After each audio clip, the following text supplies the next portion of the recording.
बिस्मिल्लाहिर्रहमानिर्रहीम। अस्सलाम वालेकुम नाजरीन, आप यूट्यूब चैनल देख रहे हैं। मैं इमरान खान हूँ। नाजरीन, एक सबसे पहले तो वो खबर ले लें जो मैंने आपको बताया था कि इमरान खान साहब का केस लगा हुआ है इस्लामाबाद हाई कोर्ट में। उनके वकला ये कह रहे थे कि इमरान खान साहब को अगर आज बेल मिल जाती है, और ये कोई मसला नहीं है, उन्होंने ये दावा किया था कि अगर ये बेल मिल जाती है तो फिर इमरान खान साहब को कोई रोक नहीं सकता, वो आज रिहा हो जाएंगे।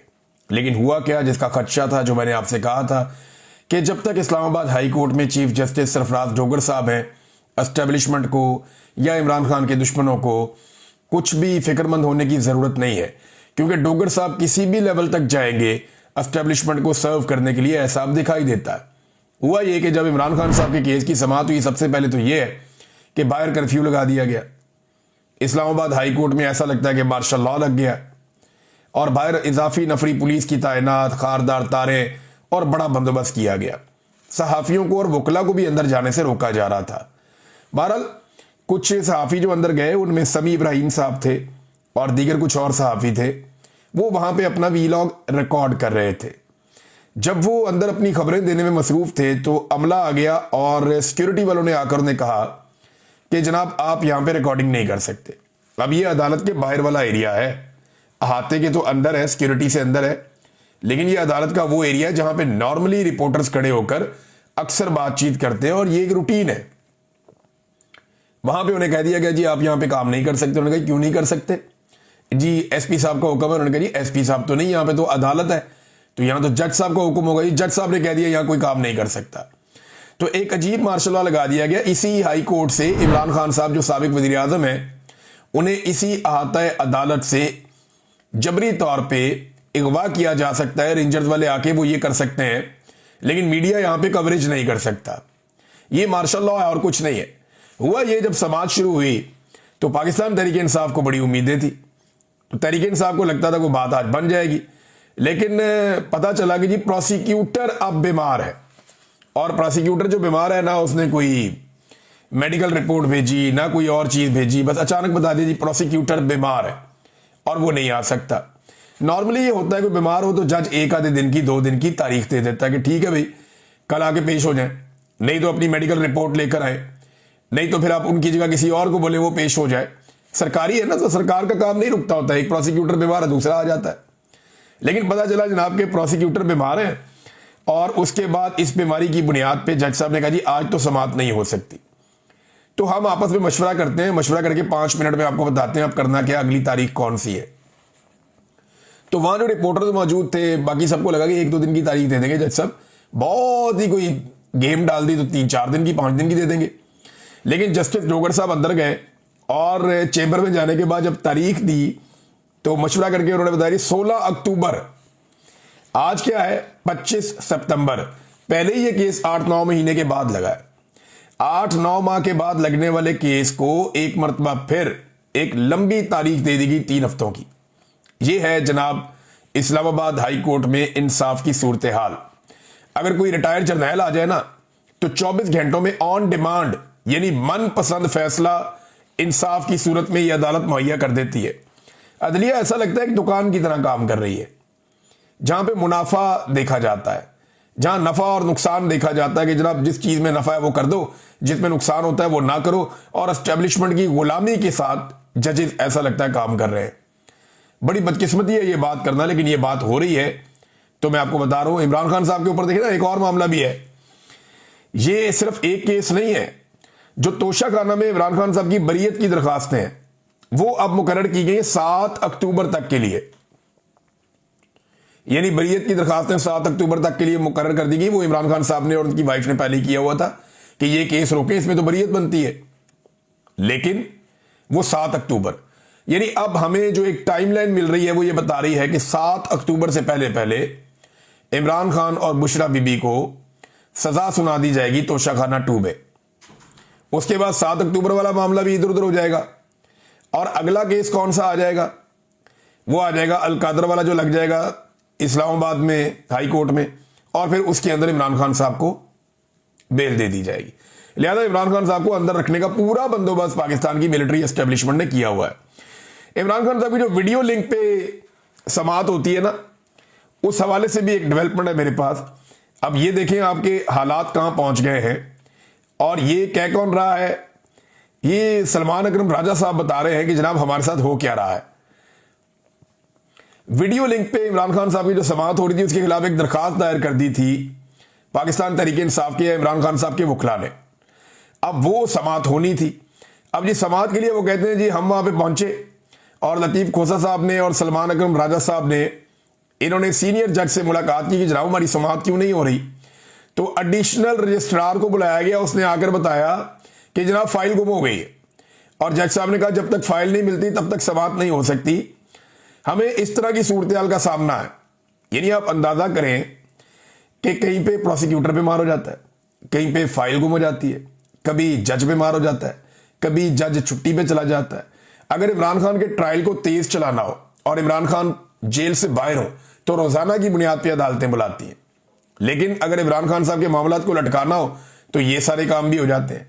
कभी रात को 12-12 बजे तक मिलिट्री एस्टेब्लिशमेंट के इशारों पे केसेस चलाए जाते हैं, जेल के अंदर ट्रायल किए जाते हैं। और कभी जजेस 6-6 महीने 8-8 महीने केस सुनने के लिए मुकर्रर ही नहीं करते। ये इमरान खान साहब को अंदर रखने के लिए एक साजिश के तौर पे पूरा निजाम काम कर रहा है और हम ये होते हुए देख रहे हैं। ये तारीख का हिस्सा बन रहा है और अदलिया की तारीख मसख हो रही है। इस पे जो गोल मेज कॉन्फ्रेंस वकला की होनी थी सुबह, वहां पे बड़ी पुलिस भेज दी गई और वहां पे भी बड़ा दबाव बनाया गया जनाब कि ये गोल मेज कॉन्फ्रेंस जो है वो उसको सबोटाज किया जाए। लेकिन फिर वकला बैठे, ये सीनियर 3 वकला हैं, इनमें ज्यादातर वो हैं जो सुप्रीम कोर्ट बार एसोसिएशन के सदूर भी रह चुके हैं, जो जर्नलिस्ट कवर करते हैं सुप्रीम कोर्ट को और हाई कोर्ट्स को। सीनियर 3 सहाफ़ी वो भी वहां मौजूद थे। सदीक जान साहब थे, मुतीउल्लाह जान साहब थे, बाकी साकिब बशीर साहब गालिबन और बाकी जितने भी सीनियर जर्नलिस्ट हैं वो यहां पे मौजूद थे। इन सहाफियों ने भी वहां पे बातचीत की। इस गोल मेज कॉन्फ्रेंस से सहाफियों ने भी खिताब किया क्योंकि वो अदलिया को कवर करते चले आ रहे हैं और वो इसका एक हिस्सा है। तो उन्होंने भी अपनी बातचीत की। इसमें 2-3 चीजें ना सदीक जान ने बड़ी जबरदस्त की और ये बातें बिल्कुल दुरुस्त हैं, अल्लाह ताला उनकी हिफाजत करे। नंबर 1 उन्होंने कहा जी कि अब पहले तो ये होता था ना वकील अच्छा कर लो, फिर होता था जी वकील करने की क्या जरूरत है, आप जज ही कर लें। तो अब जनाब कहा जाता है कि सेक्टर कमांडर के साथ आपका ताल्लुक हो तो फैसला आपके हक में आएगा। ये अदलिया की टोटल औकात रह गई है कि एक कर्नल या ब्रिगेडियर रैंक का बंदा जो है वो अब जजों की जो उनको बताएगा फैसला क्या करना है। ये हालात पैदा हो गए। नंबर 2 उन्होंने कहा जी कि जो वकला मायूस है ना और जो अदलिया की हालत हो रही है उसके लिए ये बड़ी जरूरत की सिद्दीक जान ने। उसने सीनियर वकला के सामने बैठकर कहा कि इसके लिए आप सारे जिम्मेदार हैं, आप लोगों ने वक्त पे आवाज नहीं उठाई। और आज से चंद साल के बाद जब वकला ये देखेंगे कि अदलिया कितनी तबाह हो गई है तो उसके लिए वो जिम्मेदार इन जजों को नहीं ठहराएंगे, आपको जिम्मेदार ठहराएंगे। ये जिम्मेदारी आपके कांधों पर है। और ये गोल मेज कॉन्फ्रेंस यहां करने की बजाय आपको सुप्रीम कोर्ट ऑफ पाकिस्तान के दरवाजे पे होना चाहिए था, वहां पे ये बात करनी चाहिए थी। बड़ी इंपॉर्टेंट चीजें सदीक जान साहब ने कही। मुतीउल्लाह जान साहब ने बताया कि अदलिया पे किस तरह का खिलवाड़ हो रहा है। और इसके अलावा जो है वो एक स्टेटमेंट है, ये बड़ा इंपॉर्टेंट है। ये स्टेटमेंट है जनाब हामिद खान साहब का। हामिद खान साहब फरमाते हैं हमने पहले ही दिन कहा था कि 26वीं तरमीम के बाद इस मुल्क में ना आइन रहेगा ना अदलिया नाम की कोई चीज रहेगी, क्योंकि हम 50 साल से ये चीजें देखते आ रहे हैं। जनरल अयूब, ज़ियाउल हक और जनरल मुशर्रफ जैसे हमने अदवार देखे हैं, लेकिन ये जनरल इनसे भी 2 कदम आगे है जो इस वक्त है ये जनरल आसिम मुनीर वगैरह। इंतजामिया चाहे सदर है या वजीर आजम, ये जनरल्स के इशारों पर नाचने वाले पपेट्स हैं। ये जनाब एडवोकेट हामिद खान साहब ने कहा। बाकी तकारीर भी आ रही हैं, मैं इसकी जो एलामिया आएगा वो आपको नेक्स्ट वीलॉग में पढ़ के मैं सुनाऊंगा। ये गोल मेज कॉन्फ्रेंस एक डेवलपमेंट है और मामला यहां रुकेगा नहीं, मामला आगे बढ़ेगा और हम बढ़ता हुआ देखेंगे भी। नाज़रीन, इमरान खान साहब की 2 बड़ी इंपॉर्टेंट चीजें अडियाला जेल से बाहर आई हैं, दोनों मैं आपके सामने रख देता हूं। एक तो इमरान खान साहब ने खुलकर अपने ट्विटर अकाउंट के बारे में मौक़िफ़ दिया है। देखिए, पाकिस्तान तहरीक इंसाफ के भी कुछ लोग हैं जो इमरान खान साहब की पार्टी के हैं, जो इमरान खान साहब के नाम पर वोट लेते हैं। वो लोग भी आजकल इमरान खान साहब के ट्विटर अकाउंट पे हल्की हल्की ढोल की थाप पे तनकीद कर रहे हैं।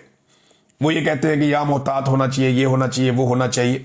सबकी अपनी एक पॉलिटिकल ओपिनियन है और सबको अपनी अपनी बात कहने का हक है। ऐसा नहीं है कि कोई बात अगर गलत है तो उसको कहने का हक नहीं है।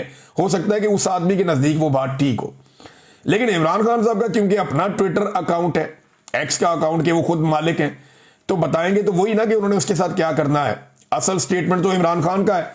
इमरान खान साहब से जब जेल में एक सहाफी ने यह सवाल किया उनके ट्विटर अकाउंट के हवाले से, तो इमरान खान साहब का जो जवाब है ना वो बड़ा तगड़ा था।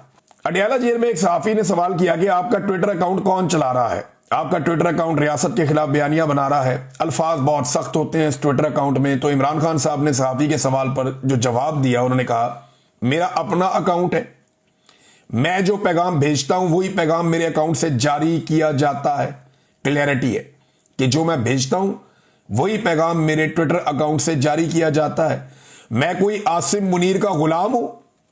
मैं एक आजाद इंसान हूं, मेरा जो दिल करेगा मैं वो बोलूंगा। अब ये मेरा पैगाम चला देना, मेरा ट्विटर अकाउंट है, जो मेरा दिल करेगा मैं चलाऊंगा। फिर इमरान खान ने उस सहाफी को चैलेंज किया, अब मेरा ये पैगाम चला देना, हिम्मत है, चला सकोगे मेरा पैगाम? तो सहाफी बेचारे कहां चला सकते हैं, खबर ही बाहर नहीं निकलती। वो बेचारा सहाफी बाहर आके चुप करके बैठ गया, उसने कहा बात ही ना बात किसी को पता चले। तो इमरान खान की बहन ने और बाकी लोगों ने बाद में कंफर्म किया कि जनाब इनके साथ ये हुआ है वहां पे जेल के अंदर। तो जेल में ना अब सहाफी इमरान खान साहब से बदतमीजी भी करते हैं। ये मैं आपको बताता हूं, कमर मेकन साहब ने खबर दी है, मैं आपको पढ़ के सुना देता हूं एग्जैक्टली ऐसे ही जैसे उन्होंने दी है। कमर मेकन साहब बताते हैं कि कल तोशाखाना 2 केस की समाअत के दौरान सहाफियों से गुफ्तगू करते हुए जीएनएन से वाबस्ता सहाफी इजाद अहमद ने इमरान खान से बदतमीजी की। इमरान खान ने मज़कूरा सहाफी को कमरा अदालत से बाहर जाने को कहा और इमरान खान ने जेल इंतजामिया से भी कहा कि इस सहाफी को कमरा अदालत से बाहर ले जाएं।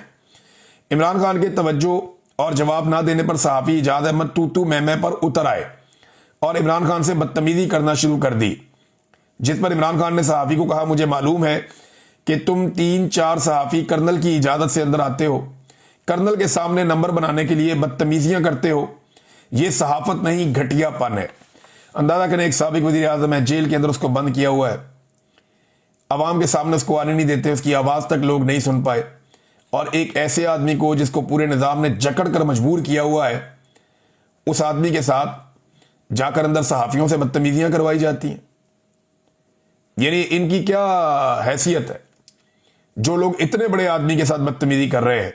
लेकिन देखें नाज़रीन, ये भी सूरत हाल इस मुल्क ने देखनी थी कि अगर एंटी एस्टेब्लिशमेंट इमरान खान साहब हैं तो फिर टके टके के लोगों से उनके खिलाफ बातें करवाई जाती हैं, उनके साथ बदतमीजी करवाई जाती है। आगे कमर मेकन साहब लिखते हैं कि जी इससे कबल ओन शराजी और तैयब बलोच भी इमरान खान साहब की बहनों के साथ ऐसे ही बदतमीजी कर चुके हैं। जनाब ये इमरान खान साहब के साथ जेल में क्या किया जाता है इसका आप अंदाजा लगा लें, कितना गुस्सा है एस्टेब्लिशमेंट को कि वो बंदे तैयार कर करके भेज देंगे जाके अंदर ये बात करनी है। कमर मेकन साहब की बात से तो बिल्कुल इसी किस्म का अंदाजा हो रहा है। लेकिन नाज़रीन, पाकिस्तान तहरीक इंसाफ टूट नहीं रही, कमजोर नहीं पड़ रही। अब आप फलक जावेद को देख लें। फलक जावेद साहिबा ने कोशिश की बड़ा लंबा अरसा कि वो गिरफ्तार ना हो। पाकिस्तान तहरीक इंसाफ की अच्छी तगड़ी वर्कर है, उन्हें गिरफ्तार कर लिया गया। जब वो गिरफ्तार हुई इस्लामाबाद से तो लाहौर में उनकी गिरफ्तारी शो की गई। एक तो ये 2 नंबरी, उन्हें अदालत पेश किया गया तो बहुत सारे लोग कह रहे थे कि क्योंकि फलक जावेद पे निजाम को बहुत गुस्सा है तो ये हो जाएगा तो वो हो जाएगा। फलक जावेद की एक तस्वीर भी लीक की गई जिसमें थोड़ी वो वरिड नजर आ रही है, लेकिन उसके बाद जब अदालत के अंदर फलक जावेद आई तो फिर उनके चेहरे पे वही मुस्कुराहट थी जो उनकी बहन के चेहरे पे हुआ करती थी। यानी जिस तरह आलिया हमजा ने, तैयबा राजा ने, सनम जावेद ने, आयशा भुट्टा ने, बहुत सारी दीगर खवातीन, खदीजा शाह, इन सब लोगों ने बड़ी मजबूती से जेल का सामना किया है। मर्द सामना नहीं कर सकते जेलों का जो इन खवातीन ने किया दलेरी और बहादुरी के साथ। तो वही बहादुरी और वही हिम्मत जो है वो फलक जावेद के चेहरे पे भी नजर आई। अब ये जो खातून पकड़ी गई है ना, ये फलक जावेद, ये भी एस्टेब्लिशमेंट को महंगी पड़ जाएगी। ये कर क्या रही है एस्टेब्लिशमेंट? ये बेवकूफ लोग हैं। मैंने कहा था कि आपको पहली दफा टक्कर के लोग मिले, आप आज तक मिडिल क्लास से लड़ाई नहीं। आपने हमेशा लड़ाई की है मौलवियों से, आपने हमेशा लड़ाई की है उन तबकार से जो पढ़े लिखे नहीं है, जो बेचारे पहाड़ों पे रहते हैं, जिनके पास वसाइल नहीं है, आप उनसे लड़ते रहे। या आपने एक अलीट क्लास से लड़ाई की है जो सोने का चम्मच लेकर पैदा होते हैं और छोटी सी मुसीबत पे घबरा जाते हैं। पहली दफा आपकी लड़ाई पाकिस्तान के मिडिल क्लास से हुई। ये आपको टक्कर देंगे, ये मैंने कहा था, और मिडिल क्लास टक्कर दे रही है। आज एस्टेब्लिशमेंट को सांस फूली हुई है उसकी, उसे समझ नहीं आ रही कि इसको पकड़ूं क्या करूं। अब ये फलक जावेद भी नचाएगी एस्टेब्लिशमेंट को, जो मुझे दिखाई दे रहा है। मैंने उसकी आंखों में, उसके चेहरे में देखा, मुझे जो समझ आई है ना कि ये अपनी बहन से कम नहीं है। ये भी इनके लिए एक परेशानी का बायस बन जाएगी। बहरहाल इनके अपने फैसले हैं, ये करते रहे फैसले और एक्सपोज भी होते रहे। इमरान खान साहब ने एक और बात की जेल से, ये उन सारे लोगों के मुंह पर चपेड़ है जो लोग प्रोपेगेंडास कर रहे थे। कभी कोई कादियानी कार्ड निकाल कर ले आता है, कभी कोई मजहब कार्ड निकाल कर ले आता है, कभी कुछ लोगों ने गुमराह करने का काम किया। तो ये इमरान खान साहब का स्टेटमेंट आया जेल से कि मुझे मिशन नूर का पता होता तो मैं भी आजान देता, ये इमरान खान साहब ने कहा। तो इसमें दो चीजें क्लियर हो गई कि एक तो इमरान खान साहब खुद इसका हिस्सा बन जाते, अगर उन्हें मिशन नूर का पता होता तो वो आजान जरूर देते। दूसरी बात यह कंफर्म होगी कि इमरान खान साहब को इस माहौल में रखा हुआ है कि इतनी इंपॉर्टेंट कैंपेन पाकिस्तान तहरीक इंसाफ चलाती रही 1 महीने तक, और इमरान खान साहब को जेल में पता ही नहीं चला कि ऐसी कोई तहरीक या ऐसी कोई चीज चल भी रही है। नाज़रीन, शाहिद अफरीदी साहब के हवाले से एक तबसरा आया गुल जफर खान साहब का, मैं आपको पढ़ के इसलिए सुनाना चाहूंगा कि शाहिद अफरीदी कौम को बार बार बेवकूफ बनाते हैं और वो इमरान खान बनना चाहते हैं कि जनाब जो रिस्पेक्ट इमरान खान को मिली है वो मुझे भी मिले। देखिए, इमरान खान ने अगर फलाई काम किए तो मैं भी कर रहा हूं, इमरान खान अगर इस तरह था तो मैं भी इस तरह हूं। तो इनको बहुत शौक है इमरान खान बनने का, इमरान खान जैसा फैन क्लब हासिल करने का, या इमरान खान की तरह बड़ा लीडर बनने का। अब जरा ये चेक करें, लेकिन तारीख की गलत तरफ खड़े ना शाहिद अफरीदी। गुल जफर खान साहब क्या कहते हैं? वो कहते हैं शाहिद अफरीदी से वादिया तीरा में बमबारी से शहीद बच्चों की मजम्मत के बारे में सवाल किया गया। ये प्रेस कॉन्फ्रेंस में सवाल हुआ था, जवाब में बिल्कुल मजम्मत नहीं की गई। याद रहे, शाहिद अफरीदी का ताल्लुक उसी जिले से है जिसमें बमबारी से 32 अफराद शहीद हो चुके हैं। मुश्किल में मजलूम के साथ खड़ा होना गैरतमंद की निशानी है। ये गुलजफर खान साहब पाकिस्तान तहरीक इंसाफ के लीडर हैं, उन्होंने ये बात की है। अब देखें मामला क्या है। शाहिद अफरीदी साहब, अगर ये मामला कोई छोटा मोटा भी होता ना कि सूबाई हुकूमत की गलती होती या किसी और की होती तो फौरन साथ खड़े हो जाते पूरी ताकत के साथ, लेकिन जहां एस्टेब्लिशमेंट आ जाएगी वहां पे इनके पर जलना शुरू हो जाते हैं। ये इमरान खान बनना चाहता है, लेकिन जमीन आसमान का फर्क है। यानी इमरान खान ने पहले दिन से गलत को गलत कहने की जुर्रत दिखाई है कि ये गलत है, तो इमरान खान ने कहा कि गलत है। और इमरान खान एस्टेब्लिशमेंट की वजह से नहीं बना, इमरान खान पहले बना, बाद में एस्टेब्लिशमेंट के साथ उसका पाला पड़ा। वो गलत को गलत कहने की जुर्रत होनी चाहिए। जो अस्करी टाउट है, ये बूट की 4 दीवारी से बाहर निकल के सोच नहीं सकता, ये बूट के बॉक्स में बंद होता है, ये बाहर नहीं निकल सकता। तो ये उसी तरह की सूरत हाल का बहुत सारे लोगों को सामना करना पड़ता है, और मुझे लगता है कि शायद शाहिद अफरीदी भी उनमें से एक है। नाजरीन, अवामी एक्शन कमेटी और हुकूमत के बीच में कुछ मुज़ाकरात हुए हैं। अवामी एक्शन कमेटी आज़ाद कश्मीर वाली, हमने ये याद रखना है क्योंकि उनके दिन करीब आ रहे हैं। 29 तारीख को, 27 को पाकिस्तान तहरीक इंसाफ का जलसा है हफ्ते वाले दिन, और 29 तारीख को पीर वाले दिन से अवामी एक्शन कमेटी एक बड़ी एहतजाजी मुहिम का आगाज करने जा रही है आज़ाद कश्मीर में। और हुकूमत के लिए ये एक बहुत बड़ी मुसीबत बनी हुई है, एस्टेब्लिशमेंट के लिए भी। पहले एस्टेब्लिशमेंट ने अपने सारे हथियार आजमाए, अपने सारे चले हुए कारतूस इकट्ठे किए और उन्हें कहा जलसा कराओ। स्टेज के ऊपर बंदे ज्यादा थे, जलसागाह में कम थे। 90% कुर्सियां खाली पड़ी हुई थी। 5 वजीर आजम उन्होंने इकट्ठे किए, एस्टेब्लिशमेंट ने अपने नवाजे हुए। 500 मिलकर जो है ना वो 500 बंदा नहीं इकट्ठा कर सके, तो बेड़े ही गर्क हो गया जलसे का। तो एस्टेब्लिशमेंट नाकाम हो गई। उसके बाद रैली निकालने की कोशिश की आसिम मुनीर साहब के फोटोज के साथ, तो वो किसी ने ड्रोन से फुटेज बनाई, वो 50-60 बंदे थे, वो भी एक्सपोज हो गए। तो अब अवामी ताकत से तो मुकाबला कर नहीं सके वो अवामी एक्शन कमेटी का। अब उन्हें यह लगता है कि अवामी एक्शन कमेटी को मुज़ाकरात के जरिए काबू करते हैं, तो भिजवाया गया तारक फजल चौधरी साहब को और अमीर मुकाम साहब को। इन्होंने जाके बातचीत की तो कामयाबी नहीं हुई। बहरहाल अवामी एक्शन कमेटी अपने मुतालबात पे और मामलात पे डटी हुई है, और वो ये कह रहे हैं कि जी हम अपना एहतजाज जिसका हमने ऐलान किया है वो जरूर करेंगे। अब फर्दर क्या होता है आपको बाद में रिपोर्ट करता हूं। अब तक के लिए इतने, अपना ख्याल रखिएगा, अपने चैनल का भी। अल्लाह हाफिज।